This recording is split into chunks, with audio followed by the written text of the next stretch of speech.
What is the most beautiful building in the world? Well, according to the golden ratio, which is a benchmark for ideal proportions, St. Paul's Cathedral in London has the top score. It is followed by a close second with the Marina Bay Sands Hotel in Singapore.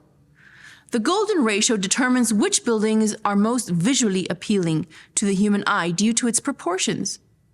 Another building that made it into the top 10 and is considered one of the 7 wonders of the modern world is the Taj Mahal. They are all very grand buildings, not only because of the architectural style, but because of how expensive they are. Our nugget for today is based on Mark 13, verses 1 to 13, and it starts off talking about Solomon's temple. It was a source of Jewish pride, even if it wasn't as grand as the original temple.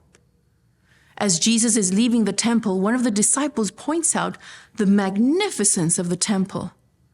But unfortunately, Jesus doesn't meet the enthusiasm and pride of the disciples' comment. In fact, quite the opposite. He says that the day will come when not a single stone will be left on top of the other. What a shocking statement! So obviously, when the time was right, a smaller group of disciples sought clarification from Jesus, and he went on to explain.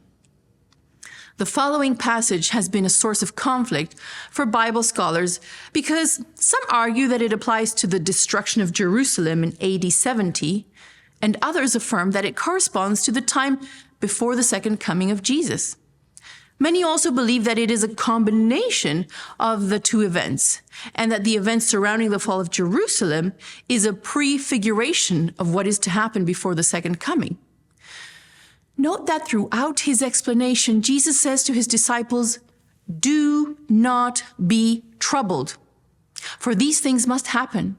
He wants them to know what to observe and to not let themselves be deceived.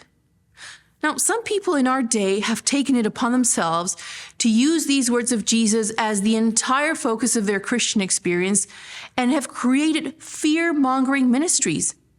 Every time there's a natural disaster or a war or a rumor of war, or even some made-up rumor about persecution of Christians in a faraway country, there they are, causing alarm and fear among believers. I can't tell you how many times I've received messages on a WhatsApp thread about some supposed persecution of Christians or catastrophe about to happen that are complete lies and fake news, or even situations from years ago that have been resolved, but that are recirculating once again to create panic, fear, and alarm.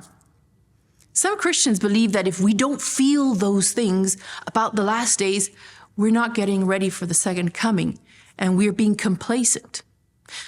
We need to remember the words of Jesus, "Do not be troubled."